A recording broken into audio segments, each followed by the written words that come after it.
Hi, everyone. This is Ginger Gilsdorf with Intel, and I'm joined by Tibor Szaboky from Aerospike, and welcome to this session on achieving speed at scale with Intel, Optane, persistent memory, and Aerospike. I actually did get dressed up today, but unfortunately I can't get my webcam to work, so that is a shame.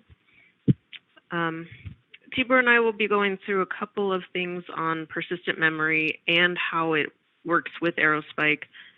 The basic flow of our talk today starts with understanding the technology, a little bit about how it works, and then Tibor's got a lot of really important information, kind of the practical side of things. Once you've got your hands on persistent memory, how do you get your system ready? How do you configure Aerospike to handle it? And then what kind of optimizations can you do? And stay tuned for the end for the resources, because even if you don't have access to a system with persistent memory, there are some ways that you can try it out on your own by emulating persistent memory.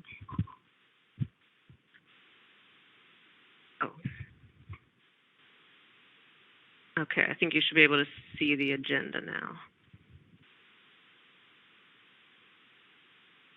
All right, so I wanted to start by clearing up some of the confusion. There's a lot of terms that have been out in the, in the ether, in the news about this technology, and it can get a little bit confusing. The first thing you probably heard about maybe 4 or 5 years ago was 3D XPoint. That's the memory media that was designed with Intel and Micron together. And what Intel's done with that technology is taken it, added memory and storage controllers, interconnect IP, and software to work together with the media. And we refer to those 4 things together as the Intel Optane technology. So with that technology, what we can do then is make a couple different form factors. You've probably heard of the Intel Optane SSDs that are out there. There are some that are designed for the data center, and then some that are also for the client systems. And then there's also something called Intel Optane Memory, which is it's based on the memory drive technology. It allows you to kind of extend the working memory of a system. It is volatile. The form factor that we are focusing on today and that Intel and Aerospike have spent a lot of time collaborating on is called Intel Optane Persistent Memory. And this is the 3D XPoint tech media in DIMM form factor. You can see already that the capacities available are larger than what you can get in DRAM today, 128, 256, and 512 gigabyte per module. You'll also hear this referred to as PMEM or non-volatile memory. And this product, the Intel Optane Persistent Memory DIMMs, are on the market. They were launched in 2019 with the 2nd generation Xeon scalable processors. If you've seen any presentation on persistent memory from Intel, you've probably seen this tier here. What we're hoping to illustrate with this is that for a long time, you've had this gap between memory, which is small capacity but very fast, and then on the other hand, it's very costly. On the other side, you have storage, and the storage side of things have larger capacity, but they're slower. And then on the flip side, they're less expensive than DRAM or memory. So with Intel Optane Persistent Memory, this technology fits right in between the two. It has the attributes of DRAM in terms of performance and latencies, and then it has some attributes of SSD in terms of persistence and capacity. And I'll put some more concrete numbers to these terms here on a later slide.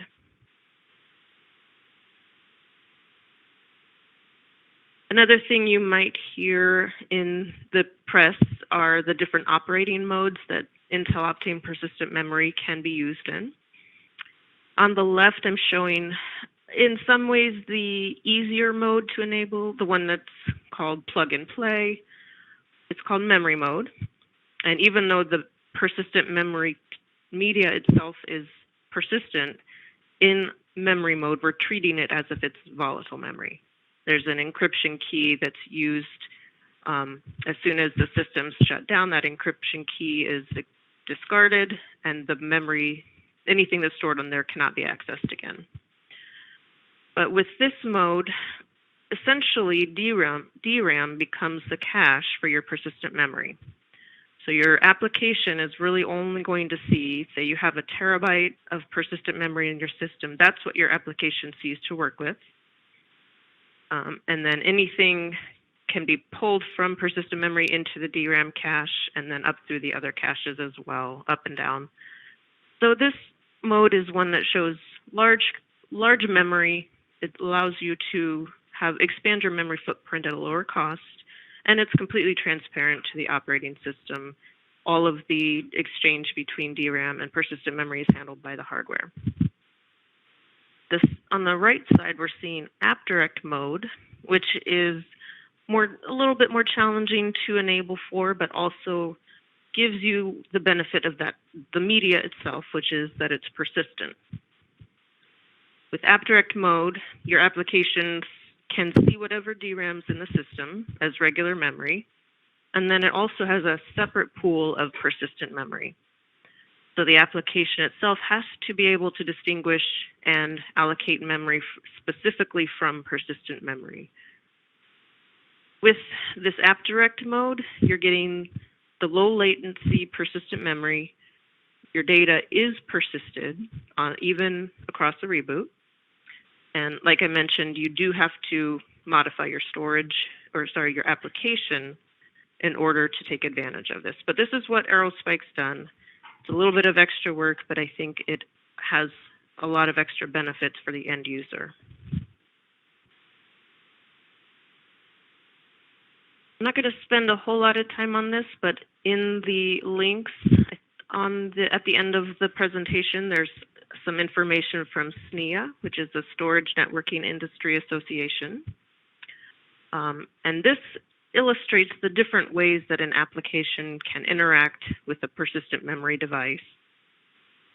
I'm not going to go through all the details, but what I wanted to highlight on the right side of that diagram is the most efficient use of the technology, and it's the application being able to load and store directly to and from the persistent memory device. So it's not going through a file system or any part of the kernel.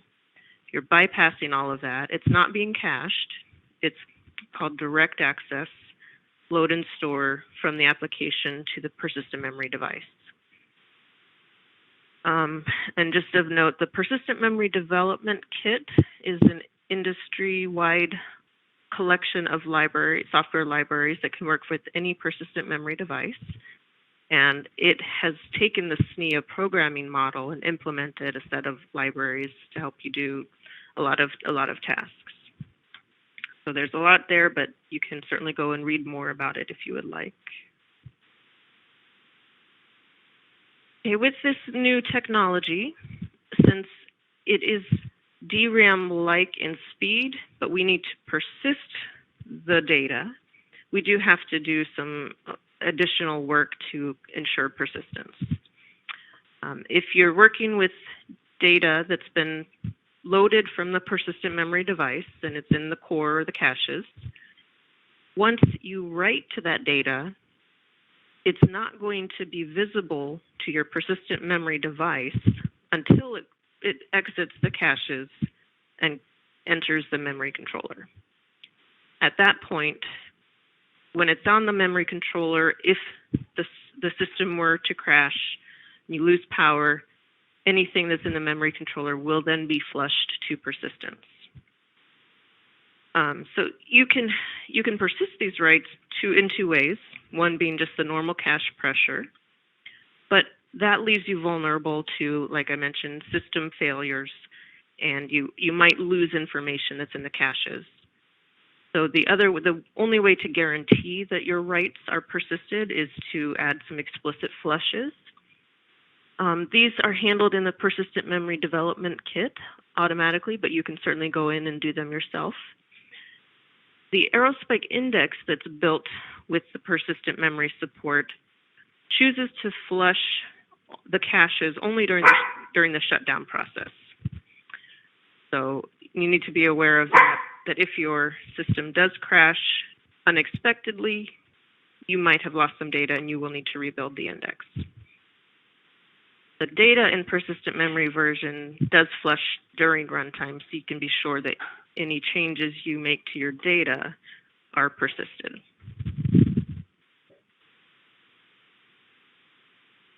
And then I just wanted to, like I said, add a few numbers to what I was talking before about persistent memory having both DRAM and SSD capabilities. On the right is showing your standard access pattern where an Aerospike client queries a data node. The data node looks it up in the index, which points directly to the data on device. So if you were to store your primary index in persistent memory, then the access latencies for DRAM, we know we're in the nanoseconds. For persistent memory, we're still in nanoseconds, but a little bit higher, maybe 2 or 3x, depending on the type of workload and the access patterns. But that's compared to SSD, which is into the milliseconds at best. In terms of capacity, for a typical 2-socket system with DRAM using 64 gigabyte DRAM DIMMs, you're going to get 1.5 terabytes of DRAM, which will store about 24 billion records, or the index for 24 billion records. With persistent memory, you can actually up that using the larger DIMMs, the 512 gig DIMMs.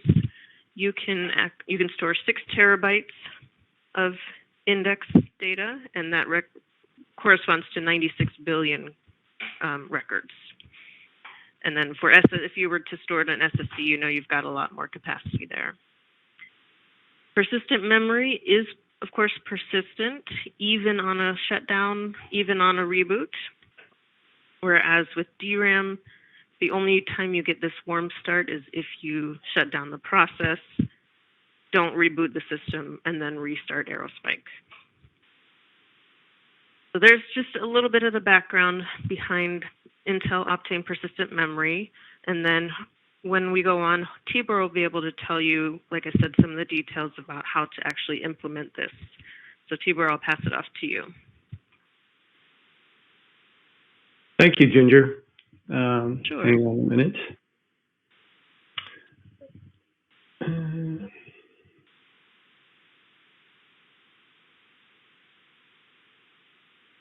All right. I'm going to thank you, Ginger, for giving us a great overview of persistent memory. I'm going to review with you how Aerospike uses persistent memory and then how to configure it. Aerospike has 5 different configurations that provide a range of speed, cost, and scale. The data in memory and the all-flash configurations provide kind of bookends around all the various configurations. At one end, you have data in memory that provides high performance, and at the other end, you have all-flash that provides high scale or ultra-high scale. And you kind of a balanced approach with speed, scale, and cost. It kind of fits right in the middle between the 2 bookends. And what does that balanced approach give you? It gives you terabytes, petabyte scale with sub-millisecond latencies. That kind of leads us to our newest configurations, index in PMEM and data in PMEM. Index in PMEM enables Aerospike to scale 4 times at the size of index in memory and data on SSD. It also maintains a similar performance profile, and it also has the ability for fast server restarts.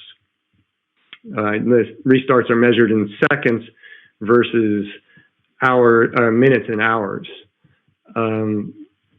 following in 2019, we added data in PMEM, and it's a higher performing version of our use of persistent memory. It allows us to have our reads and writes approach DRAM-like performance, yet still have the data persisted. Aerospike engineering created a rigorous design that allows for safe server restarts. They created a system of markers that guarantees the data integrity. So if there's a system outage on restart, the data that's restored is only the data that has been known to have been flushed to persistent memory.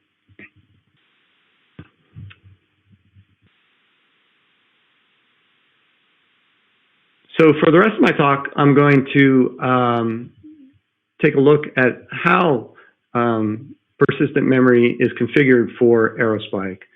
First, we'll take a look at provisioning persistent memory for AppDirect mode, and then we'll take a look at how to configure Aerospike for persistent memory and AppDirect mode. After reviewing that, we'll finish up with how to optimize persistent memory with Aerospike to improve the performance of your workloads.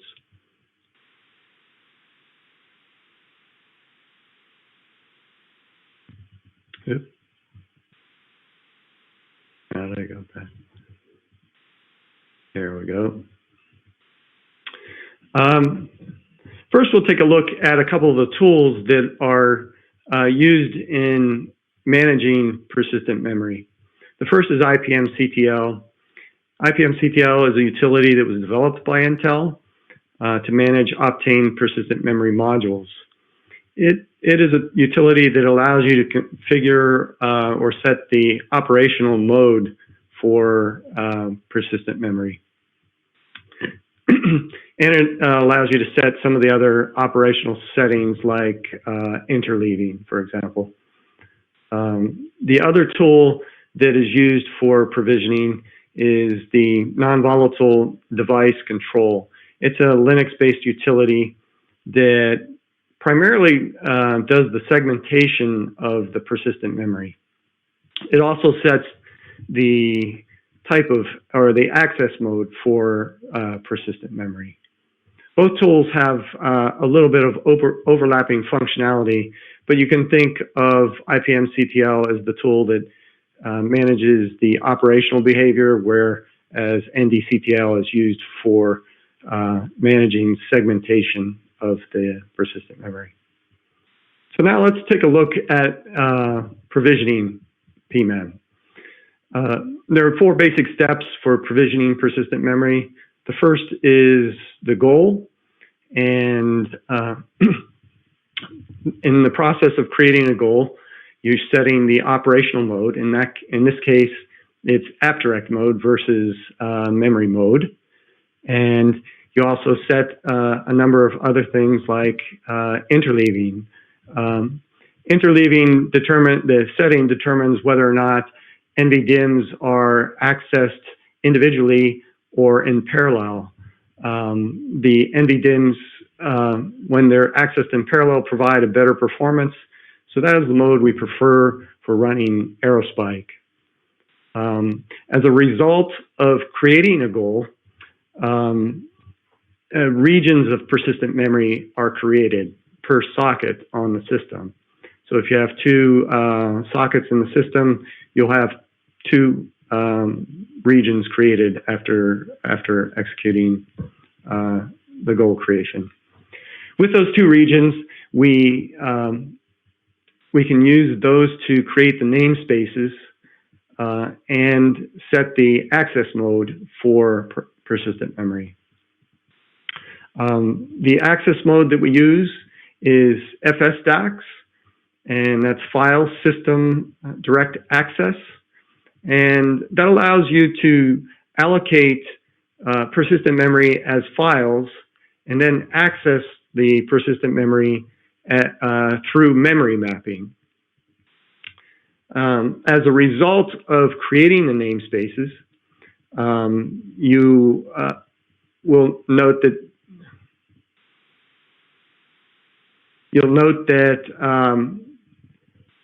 a device for each namespace is created. With those devices, you can then move to the third step of the provisioning process and create a file system. There are two file systems that work with persistent memory, and that's ext4 and XFS. There are no particularly special arguments that you need to create those file systems. They both seem to work at about the same performance levels. Using the newly created file systems, we can mount those file systems correctly using the direct access option. What the direct access option, excuse me a second here.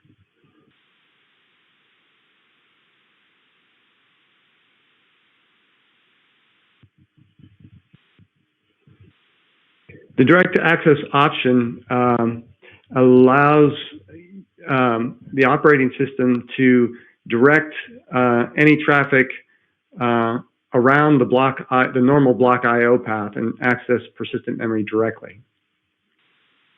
And without that option, you'll notice that the persistent memory performance will be impacted. So it's an important setting that you shouldn't miss. Now I'm going to take a look at an example provisioning of a two-socket system.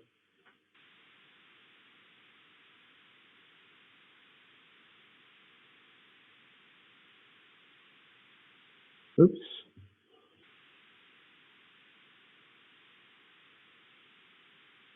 So the two-socket system, you can see that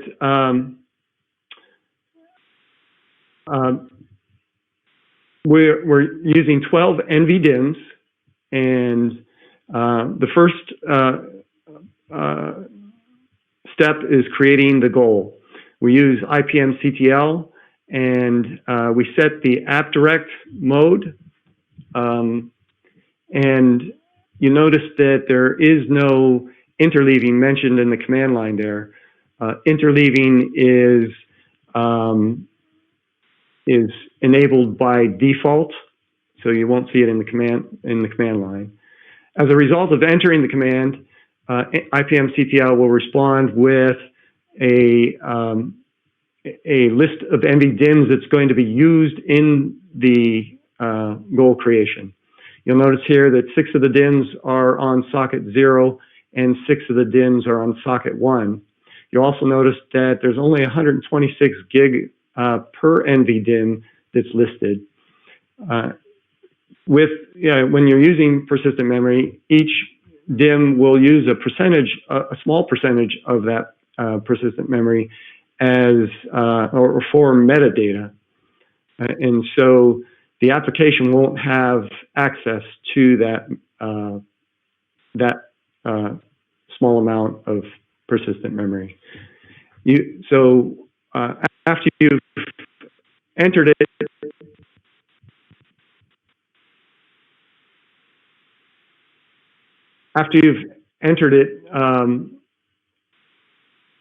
you'll notice there's a request to confirm the operation. Once you confirm the operation, IPM-CTL will return a list of NVDIMMs that were used in the completed operation. It will also request that you reboot the system to enable the changes.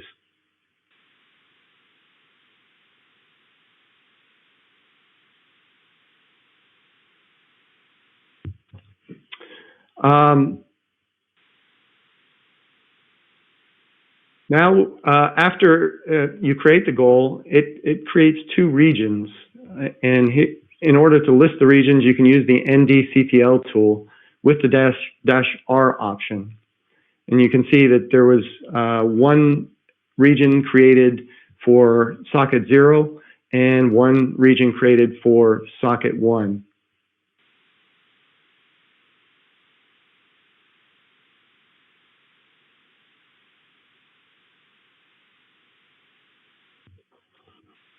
Using those two regions that were created from the goal, we can use the NDCTL tool to create the namespace. We specify the region. In this case, with the first command, we specify region 0, and then we specify the FS DAX mode. And then as a result of executing the command, you'll see it will put out a description of the namespace that was created. What's important here is you can look at the size to make sure that the amount of PMEM is what you expected. We didn't enter any PMEM size in the command line, and so it defaults to the current available PMEM for that region. You'll notice that a block device with the label PMEM0 was created, and then when we've executed the other command, there's another block device with PMEM1. If you look in the /dev directory for your system, you should see both of those devices there.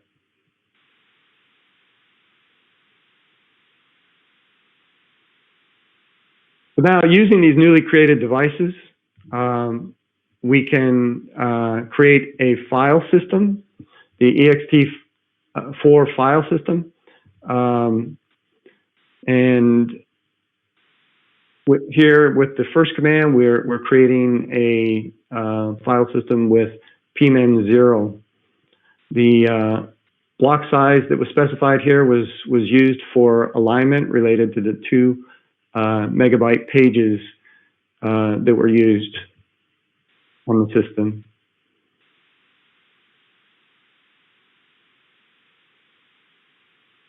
So this is the file system creation for the second namespace.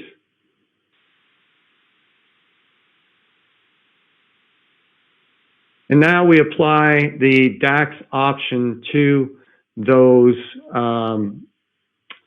two file systems that were created, and mount both file systems.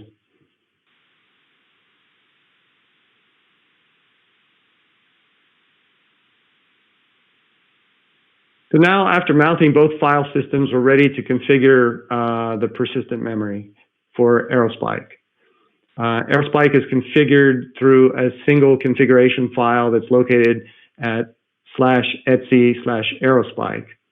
The aerospike.conf file is broken down into contexts and subcontexts. The major contexts in the Aerospike config file are service, network, logging, and namespace. The namespace context defines essentially the database. It allows the different settings in terms of memory size and the type of storage you're using, whether you're using replication, that sort of thing. It is in the namespace where we do our configuration for persistent memory.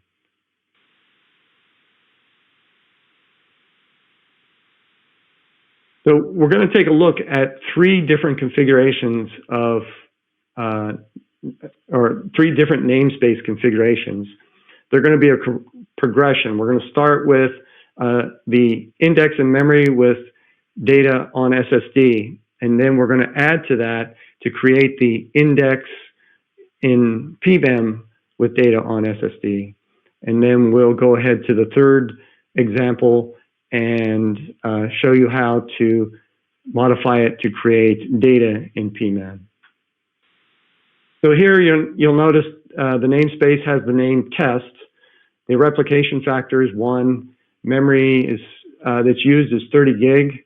Sprigs is something related to the partition index. We'll go ahead and discuss that a little bit later. Now we'll focus on the storage engine. You can see here that the storage engine uses an NVMe SSD with a single partition, and it enables a write block size of 128K to write to that device. So using this as a basis, we can go ahead and make a few changes, and you'll see that you'll be able to create an index in memory namespace pretty easy. The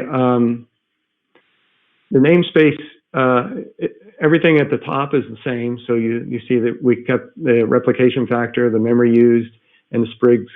The sprigs we changed to 512K for using PMEM. We also added the index type, which varies from the previous or the basic configuration, which used an index in memory. You can see in the index type, there's two configuration items. There's the mount size limit, and there's the mount point. The mount size limit says how much of the persistent memory is used for index, and the mount point is where all the 1 gig files that are used for the index are stored. And in this case, with an index of, with a mount size limit of 700 gig, you're probably going to get about 11 to 12 billion keys with this configuration.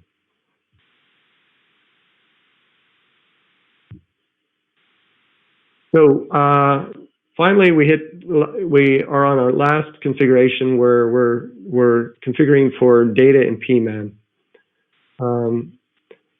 We have one slight modification here, and we changed the storage engine to a PMEM storage engine. And you'll notice that there's no longer a device or an SSD there.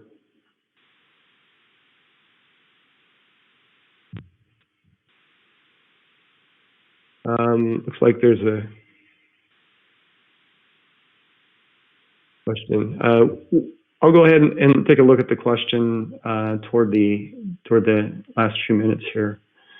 The storage engine defines the file system direct access files that are being used to allocate the persistent memory, and the size of the files is specified in the PMEM storage engine. You'll notice that the majority of the PMEM for this region was allocated to data, and a much smaller amount was allocated to the PMEM index. So that's basically it. We've modified I've showed you how to modify a basic namespace configuration for index in PMEM and then data in PMEM. So now I want to talk about a few of the optimizations that are necessary for improving your performance with persistent memory.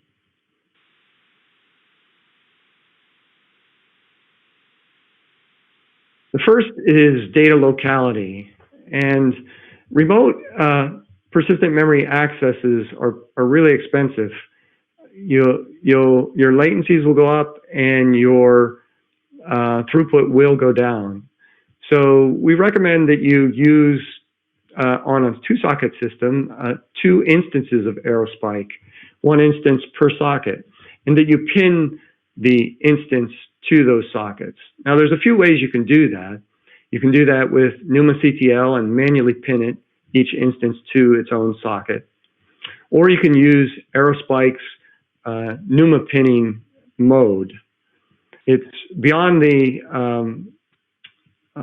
scope of the talk. It's almost a talk in itself to review the Numa pinning.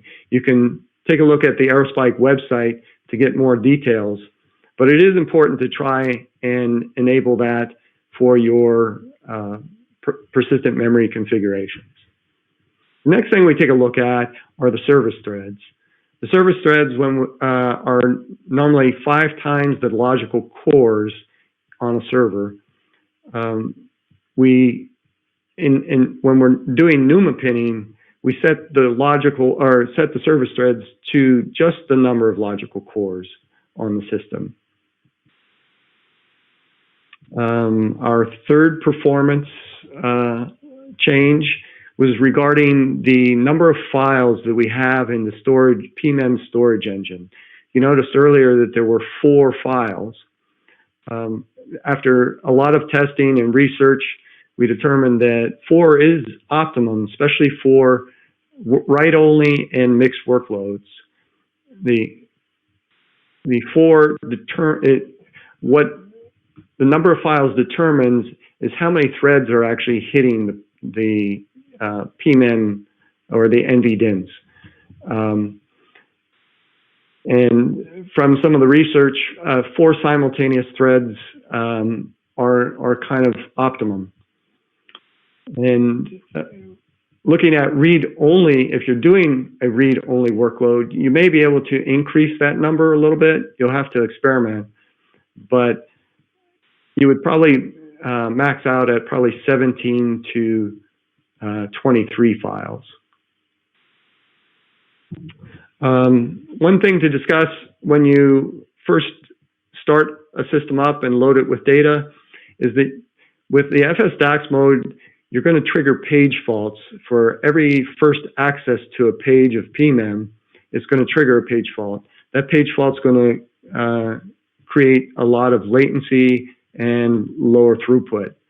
So what you want to do is try to reduce that or speed the process of the page faults up. You can do that by using 2 meg page sizes, and you can try and use a workload on your system that works through all the pages of persistent memory.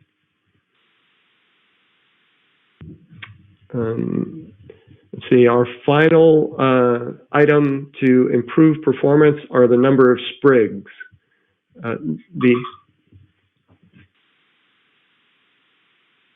The sprigs, the number of sprigs, after a lot of testing, we decided that 512K or better or greater is better. I think normally the number is much, much lower. It's in just a few thousand sprigs. But because of the index in PMEM, you have a higher latency when it's doing compares with the indexes that are in PMEM. You can by adding more sprigs, you flatten the tree and reduce the traversal time and improve the overall performance of the system. So as a good starting point, 512K is a good point. Finally, we have a few things before we finish up here. 2 tools that are used for monitoring persistent memory, IPM CTL and IPM Watch. IPM CTL is not just a management tool. It allows you to dump out some performance data. There's a dash performance option that is really helpful. You can also look at the IPM Watch command for performance data. It's a little more extensive. There's both an open source version and an NDA version of the IPM Watch tool. One note, if you're benchmarking or working with persistent memory, you may want to clear your data. Simply shut down Aerospike and delete all the files at your PMEM mount points, and that should clear the system, and you should be able to restart the database clean. And here's the final point of that Ginger had made earlier. If you don't have access to a system that has PMEM on it, you can emulate PMEM using DRAM. You can set a a value in your grub configuration that reserves a certain percentage of memory, and then restart your system, and it will come up as a PMEM device. Now you're thinking, well, DRAM is a much faster medium, and so it won't emulate latency. What some of the researchers have done using PMEM is to actually configure things to do remote accesses of the DRAM in order to emulate the latency that is generated through the use of PMEM. So that concludes the basic steps and some of the optimizations that are used for PMEM. If you have any questions, we can go